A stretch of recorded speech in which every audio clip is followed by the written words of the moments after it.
Assalamualaikum teman-teman, seperti biasa sebelum mulai Mimin mendoakan semoga teman-teman semua selalu dalam keadaan sehat walafiat. Oke, kali ini kita akan melanjutkan Martial Master versi novel bagian 388. Bagi yang baru bergabung, selamat bergabung. Dan bagi yang belum subscribe dulu lah agar Mimin tambah semangat lagi nih bikin videonya. Oke, kalau sudah kita langsung masuk ke isi ceritanya.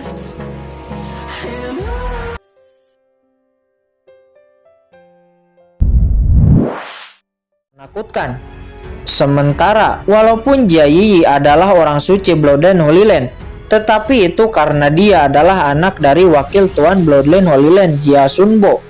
Akan tetapi Jia Yi bisa sampai ke titik ini itu juga karena usahanya sendiri. Sebenarnya masa lalu Jia Yi sangat tragis dan ibunya juga sudah mati. Dan Jia Yi selalu menyalahkan ayahnya Jia Sunbo atas kematian ibunya. Hal ini membuat Yue Chowlun sangat prihatin kepada Jia Yi. Dan sekarang Jia Yi sepertinya menyukai Qin Chen.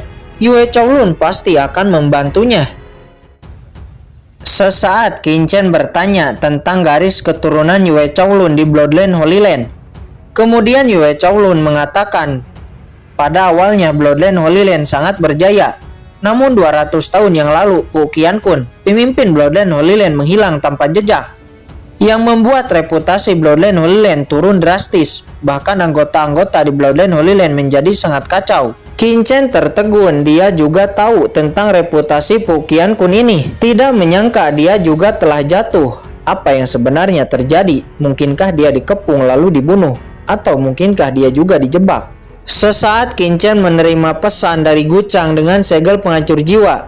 Namun tempat ini sangat aneh, seperti ada kekuatan yang menghalangi Qin Chen untuk mengetahui lokasi Gu Chang. Namun Qin Chen merasakan bahwa Martial Sovereign Gu Chang ada di sekitar sini. Setelah beberapa lama maju ke kedalaman, kekuatan ilahi Qin Chen merasakan bahwa puluhan meter di depan ada banyak orang yang sedang berkumpul. Agar tidak menarik kecurigaan, Qin Chen menyuruh kelompok Yue Chowlun untuk maju lebih dulu. Segera Yue Chowlun, Jia Yi, dan lainnya bergerak maju. Jiruyu, Yu Qiansu, kalian juga maju lebih dulu. Baik. Keduanya bergegas maju. Hanya tersisa Qin Chen dan Chen Sisi. Sesaat Chen Sisi mendekat ke samping Qin Chen dengan wajah yang menggoda. Apa yang sedang kamu lakukan? Kata Qin Chen seraya menoleh ke arah Chen Sisi dengan curiga. Mereka berdua sudah tidak ada. Katakan padaku, apakah kamu mencintaiku atau tidak? Jika kamu mencintaiku, katakan saja. Hanya ada kita berdua di sini, tidak akan ada yang akan mendengar.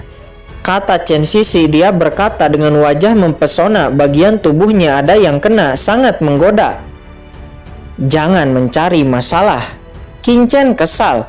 Chen Sisi terus menggodanya, ingin memalingkan muka, tapi tiba-tiba Qin Chen berubah pikiran dan langsung meraih pinggang Chen Sisi, menariknya, menempelkan tubuhnya dan tubuh Chen Sisi dengan erat.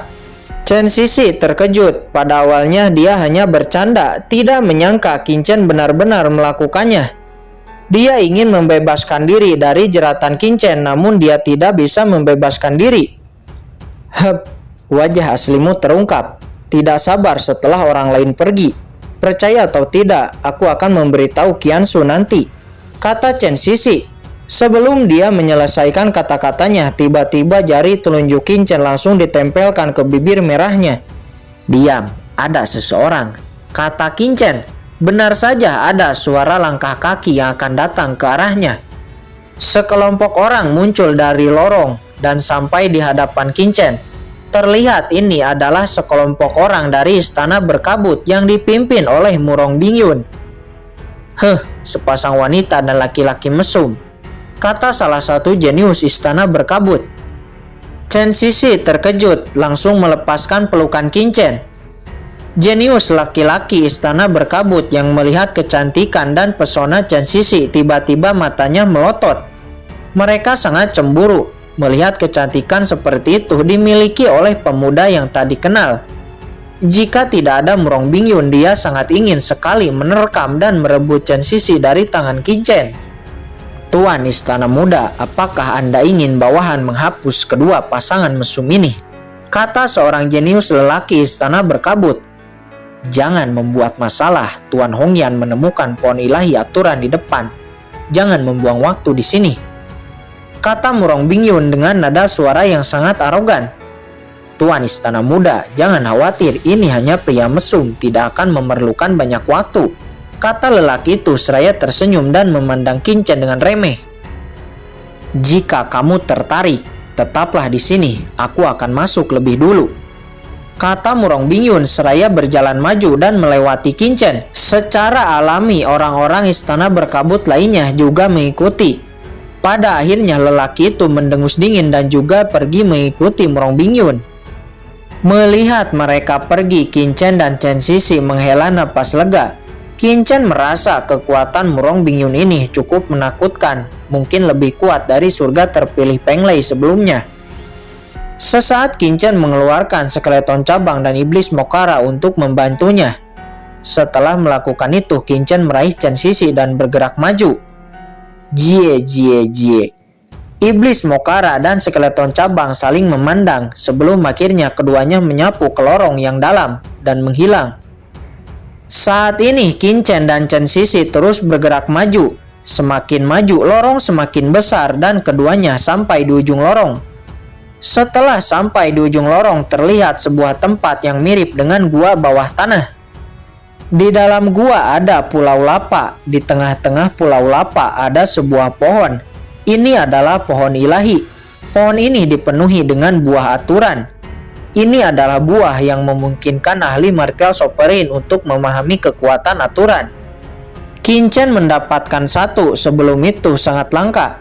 Namun sekarang ada kurang lebih 100 buah aturan yang tergantung di pohon ilahi. Berapa ahli martial emperor yang akan terbentuk di masa depan? Qin Chen terkejut melihat banyaknya buah aturan ini. Mata Qin Chen kemudian menyapu sekeliling dan melihat banyak kelompok orang yang telah berkumpul di sini. Mungkin hampir setengah orang yang memasuki alam Yu kuno telah berkumpul di tempat ini, termasuk Pangjiao kuno, keluarga Long, Sekte Kabut Tersembunyi, Gunung Kaisar Asure, Qi Dian, keluarga Teng, Sekte Iblis, keluarga Xiao, Sekte Setan Surgawi, Kekaisaran Xuan Yuan, Istana Berkabut, dan juga Papiliun Pil. Qin Chen terkejut melihat banyaknya pengaruh besar yang berkumpul di sini. Pasti ada yang salah di sini, gumam Qin Chen. Hei, bukankah itu anak dari Papiliun Pil bawah? Dia benar-benar bersama dengan wanita penyihir dari Sekte Iblis Ilusi itu. Apakah mereka berdua benar-benar memiliki hubungan? Hahaha. Jika Kaisar Peng Lei melihat ini, dia pasti akan marah. Terdengar percakapan dari orang-orang di sana di saat melihat Qin Chen dan Chen Sisi yang masuk. Sisi, bagaimana kabarmu? Cepat datang ke sini, kata ahli dari Sekte Iblis. Dia menyipitkan matanya. Chen Sisi adalah orang suci Sekte Iblisnya. Tidak seharusnya dia berjalan bersama dengan anak dari Papiliun Pil bawah. Chen Sisi melirik Qin Chen, dan Qin Chen memberi isyarat. Setelah itu segera Chen Sisi terbang dan berhenti di kelompok Sekte Iblisnya. Sesaat Qin Chen melirik Jiruyu Chen Sisi lalu melirik Yue Chaolun. Setelah itu Qin Chen datang ke tim Papiliun Pil lalu memberi hormat kepada Master Situ. Qin Chen, kamu baik-baik saja. Kami berdua benar-benar khawatir padamu, kata Yan Khatulistiwa. Yemo dan Yan Khatulistiwa, mereka berdua menemukan banyak keberuntungan. Dan sekarang keduanya telah menyentuh puncak tahap tengah martial sovereign. Bocah, ternyata kamu masih hidup. Katakan, apakah kamu yang telah membunuh Ling Yi? Kata Ling Yuanan. Apa, orang sombong itu mati? Kabar bagus, kata Qin Chen. Dia mencibir. Bocah sialan, kematiannya pasti terkait denganmu. Aku akan membunuhmu, kata Ling Yuanan. Seketika auranya melonjak dan bersiap untuk menyerang Qin Chen. Berhenti, sebelum ada bukti, kamu tidak boleh melakukan apapun padanya, kata Master Situ. Auranya juga melonjak dan menahan aura Ling Yuanan. Sesaat Qin Chen merasakan aura Master Situ yang murni, yang menunjukkan Master Situ tidak dirasuki. Qin Chen menghela napas lega.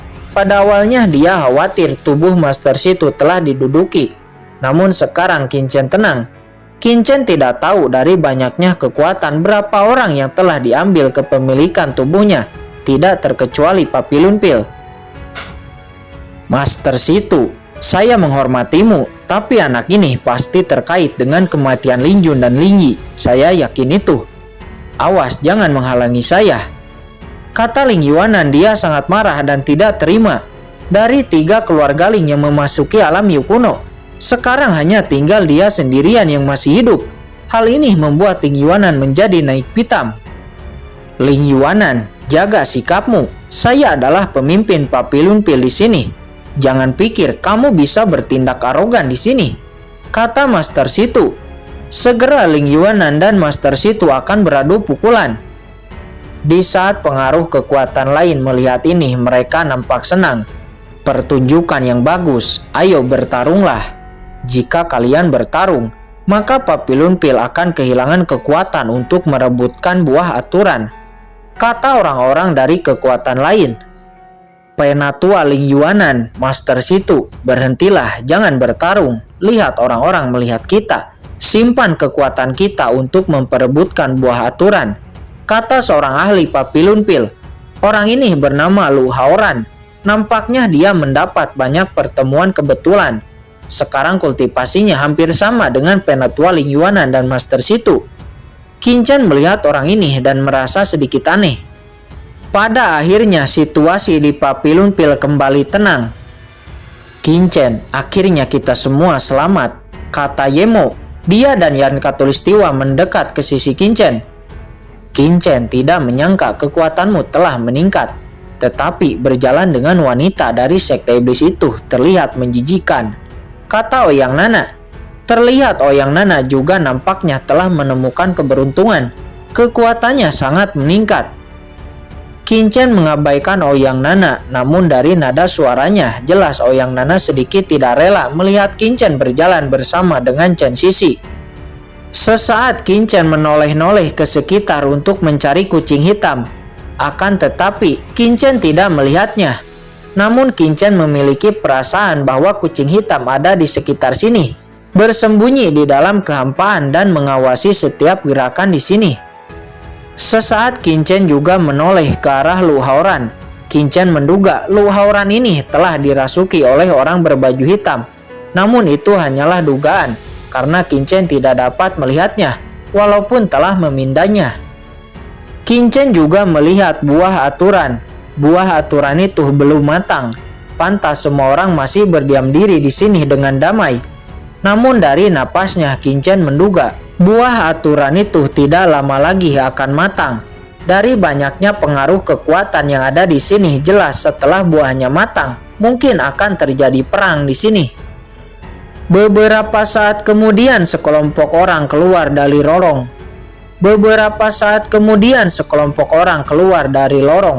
Nampaknya mereka baru sampai. Kelompok orang ini berasal dari aula perangkat atau istana senjata, atau juga bisa disebut Kidian. Mereka dipimpin oleh seorang pria tua yang bernama Pei Lau. Di mana orang-orang keluarga Long dan kekaisaran Xuan Yuan, majulah ke hadapan saya, teriak Pei Lau dengan suara marah. Setelah dia masuk, dia langsung berteriak kepada semua pengaruh kekuatan yang ada di sana. Ada masalah apa? Seorang penatua dari keluarga Long yang bernama Long Zhentian langsung maju ke hadapan Pei Lau. Di mana Long Xiucheng dari keluarga Longmu? Biarkan dia keluar dan menghadap saya, kata Pei Lau dengan marah. Long Xiucheng, bukankah itu orang yang telah saya bunuh di reruntuhan sebelumnya? Apa yang orang-orang ini inginkan darinya? Gumam Qin-Chen. Mungkinkah Long Xiucheng telah menyinggung orang-orang dari aula perangkat ini? Long Zhentian mengerutkan kening. Sebelumnya Long Xiucheng memisahkan diri dari kami, dan sekarang Long Xiucheng tidak ada bersama kami. Ngomong-ngomong, Master Konoha dari aula perangkatmu dekat dengan Long Xiucheng. Kamu bisa bertanya kepadanya, kata Long Zhentian. Mendengar ini, Pei Lau malah semakin marah. Aura membunuh di tubuhnya melonjak. Master Konoha telah mati. Dia menemukan kristal luar angkasa. dan saya menemukan aura Long Xiucheng di sekitar tempatnya mati. Saya harus bertanya kepada Long Xiucheng apa yang terjadi sebenarnya, kata Pei Lao. Di sisi lain, Qin Chen ingat pada saat membunuh Long Xiucheng, di situ juga ada seorang master formasi yang mengaku dari aula perangkat yang juga ikut dibunuh. Ternyata orang itu bernama Master Konoha. Apa Master Konoha telah mati? Pantas Pei Lao sangat marah. Gumam Long Zhentian. Dia terkejut. Dia tahu Master Konoha ini adalah anak ilegal dari karakter kuat di aula perangkat.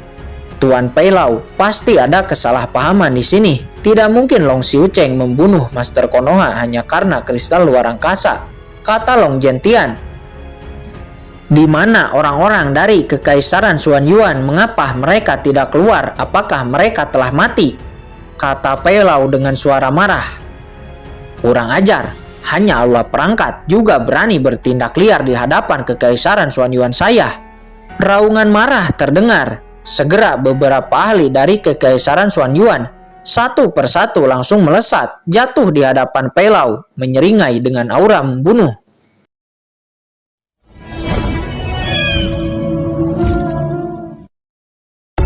Oke guys, sudah dulu ya. Jangan lupa subrek biar lanjut terus ceritanya.